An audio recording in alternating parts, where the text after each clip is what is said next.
वैश्विक महामारी कोरोना के बाद अब पालघर जिले में हाथी रोग तेजी से पैर पसारने लगा है। जिले के 3 तहसीलों में अभी तक 147 मरीज सामने आ चुके हैं, जिसके बाद स्वास्थ्य अधिकारियों में इस बीमारी को लेकर चिंता बढ़ गई है। इस बीमारी के रोकथाम के लिए जिला स्वास्थ्य विभाग की तरफ से 25 मई से एक हफ्ते तक सामूहिक औषध उपचार अभियान नामक मुहिम चलाया गया, ताकि समय रहते इस बीमारी पर ब्रेक लगाया जा सके।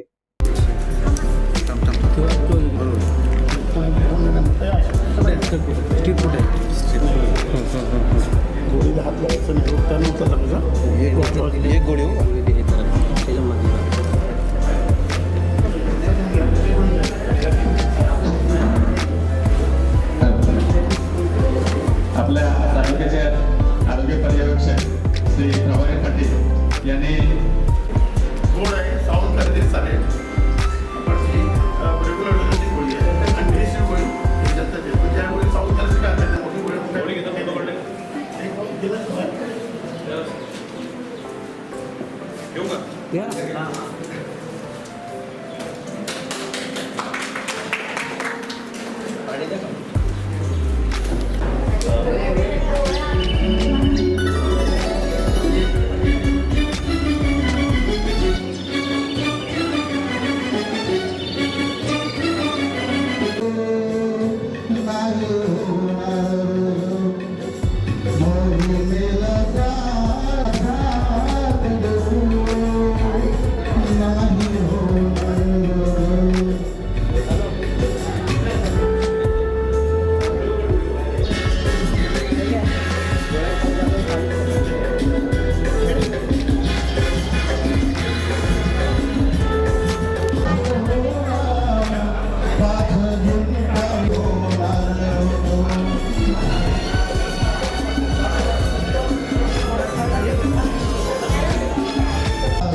दिनांक 25 मे ते 5 जून 2003 झोप येते हे जे त्या दिवशी माणसांना कामाला द्यायला जायचं असतं, त्यामुळं ते गोळ्या घेण्याचे टाळतात. त्याच्यामुळे आपल्या कर्मचाऱ्यांना आपण सूचना दिल्या पाहिजे की गोळ्या तुम्ही समोरच घ्यायला लागले त्या अजून तिथं पिरियड वाढला नाही तर प्रत्येकाच्या घरात गोळ्या घेण्या।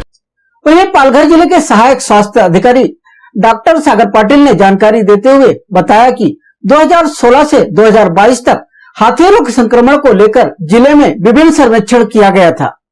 किए गए इस सर्वेक्षण में टीएएस के अनुसार दहनू, विक्रमगढ़, तलासरी तालुका में 6 से 7 वर्ष के 29 बच्चों समेत इन 3 तहसीलों में 147 व्यक्ति हाथी रोग से संक्रमित पाए गए हैं, जिसके बाद पालघर जिले में तेजी से फैल रहे हाथी रोग के रोकथाम के लिए पालघर जिला के स्वास्थ्य विभाग की तरफ से 25 मई से एक हफ्ते तक सामूहिक औषध उपचार मुहिम चलाया गया, जबकि दानू, विक्रमगढ़ और तलासरी इन तहसीलों में इस बीमारी का प्रभाव अधिक होने के नाते इन तहसीलों में 2 साल तक यह मुहिम चलाया जाएगा। इस अभियान के तहत इस बीमारी के रोकथाम के लिए सभी को दवाइयां दी जाएंगी। वहीं इस बीमारी को लेकर डॉक्टर सागर पाटिल ने कहा कि एक बार हाथी रोग होने के बाद उसका कोई इलाज नहीं है, बशर्ते बीमारी ना हो उसके रोकथाम के लिए स्वास्थ्य विभाग की तरफ से दी जा रही दवाइयां सभी को 5 साल तक साल में एक बार खाना जरूरी है। आप सोचते होंगे कि यह बीमारी क्या है। इस बीमारी के बारे में बहुत सारे लोग को पता भी होगा कि यह बीमारी क्या है। बता दें कि हाथी रोग में व्यक्ति के पैरों में इतनी सूजन आ जाती है कि उसका पैर हाथी के पैर के समान मोटा हो जाता है, इसलिए इस रोग को हाथी पांव भी कहते हैं। यह रोग मनुष्य के अंडकोश और हाथ पैरों में अधिक होता है। फाइलेरिया रोग, जिसे हाथी पांव या फील पांव भी कहते हैं, इस बीमारी में अक्सर हाथ या पैर बहुत ज्यादा सूज जाते हैं।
वहीं इस बीमारी को लेकर बातचीत करने के लिए हमारे साथ पालघर जिले के सहायक स्वास्थ्य अधिकारी डॉक्टर सागर पाटिल सर मौजूद हैं। उनसे ही बातचीत कर इस बीमारी के बारे में जानते हैं।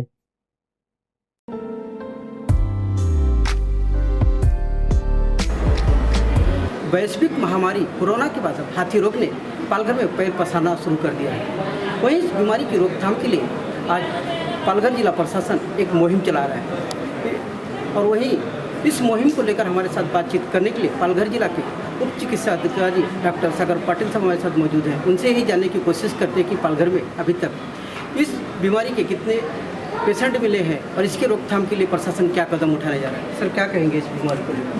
हाथी रोग की बीमारी को लेकर पालघर ज़िले में 2005 से लेके हम लोग एक्टिविटीज़ कर रहे हैं। इसमें सामुदायिक औषधोपचार मुहिम ये एक विज्ञान ने दिया हुआ विकल्प है, जिसमें अगर नागरिक पूरे ज़िले में सब नागरिक अगर एक दवा का साल में एक बार सेवन करता है तो 5-6 साल में इस बीमारी से हम लोग मुक्ति पा सकते हैं। लेकिन पिछले 10-15 साल से हम लोग ये सामुदायिक औषधोपचार मुहिम अमल में ला रहे हैं, लेकिन इसमें सभी नागरिक इसका सेवन नहीं कर रहे और इसकी वजह से हमें जो अंतिम लक्ष्य साध करना है हाथी रोग निर्मूलन का, उस तक हम लोग नहीं पहुंच पा रहे हैं। अभी की अगर आप बात करेंगे तो नए से कोई हाथी पाव जैसी बीमारी ज़िले में नहीं पाई जा रही है, लेकिन खून की जांच में इस बीमारी के जंतु शरीर में पाए गए हैं। पिछले 5-6 साल में इन 3 तालुका में दहानू, तलासरी और विक्रमगढ़ लगभग 147 जन के खून में ये बीमारी का जंतु पाया गया है। उनका पूरा उपचार भी हम लोग ने किया हुआ है। तो ज़रूरी है कि हमारे ज़िले में इस बीमारी का अस्तित्व है। अगर इसको हमें मिटाना है तो साल में एक बार ज़िले के हर नागरिक ने इस दवा का 1 टाइम एक बार सेवन करना बहुत ज़रूरी है। और अगर सब नागरिक इसका पालन करते हैं तो इससे मुक्ति हम जरूर पा सकते हैं। सर, जो देखा जाए तो कुछ सर्वे हुआ था, तो ये सर्वे में कितने जो है मरीज पाए गए हैं? अक्टूबर 2021 में 6 साल और 7 साल के बच्चों का हम लोग ने सर्वेक्षण किया था। बच्चों का इसलिए कि उनमें रिसेंटली ये हाथी रोग का बीमारी या जंतु का प्रसार ज़िले में चालू है या नहीं है, ये हम देख सकते हैं। तो इस सर्वेक्षण में इन 3 तालुका में 1550 के लगभग बच्चों का जांच किया गया था, जिसमें 29 बच्चे के खून में ये जंतु का अस्तित्व पाया गया। तो रिसेंटली ये ट्रांसमिशन इन 3 तालुका में एक लिमिट से ज़्यादा पाया गया। इस वजह से 25 मई से लेके 5 जून इस कालावधि दौरान यहाँ पे हाथी रोग निर्मूलन की लक्ष्य को लेकर सामुदायिक औषधोपचार मुहिम का आयोजन किया हुआ है, जहाँ पे घर घर जाके आरोग्य कर्मचारी हर व्यक्ति को ये दवा का सेवन करने के लिए बताएंगे। जरूरी है कि हर व्यक्ति ने उनके समक्ष इस दवा का सेवन करना चाहिए। सर, देखिए ये दवाएं दी जा रही है, इसे लेकर लोगों में भ्रम है, साइड इफेक्ट को लेकर, तो इसे लेकर क्या करेंगे? इस दवाई का कोई साइड इफ़ेक्ट वैसे नहीं है। ये दवाई का अगर कोई किसी के शरीर में या फिर किसी को हाथी पाव है या फिर किसी के शरीर में इसका जंतु पाया जाता है, तो ये इसका जो उपचार है, दवाई है, वो 12 दिन तक दी जाती है। 12 दिन अभी हम लोग ये मुहिम के दौरान 12 दिन ये दवाई किसी को नहीं दे रहे। इसका जो 1 दिन का डोज है वही दे रहे हैं और 1 दिन का डोज में कोई साइड इफ़ेक्ट इसका नहीं है। 12 दिन दवाई देने के बाद भी किसी को इसका कोई साइड इफ़ेक्ट नहीं होता। कुछ लोगों को हल्का सा सर में दर्द या फिर उल्टी जैसा लगना, या जो किसी भी दवाई की वजह से किसी को हो सकता है, ये उसके साइड इफ़ेक्ट हो सकते हैं। इसके अलावा कोई इसका प्रॉब्लम या फिर जो हमें ज़िंदगी के भर के लिए तकलीफ देगा, ऐसा कोई भी साइड इफ़ेक्ट इस दवा का नहीं है। और इनमें इतने सारे जन को जब भी दवाई दी जा रही है तो उसका टेस्टिंग या फिर उसके वो दवाई के ऊपर जो कॉन्फिडेंस है वो पूरी तरह से होने की वजह से ही ये मुहिम का आयोजन किया हुआ है।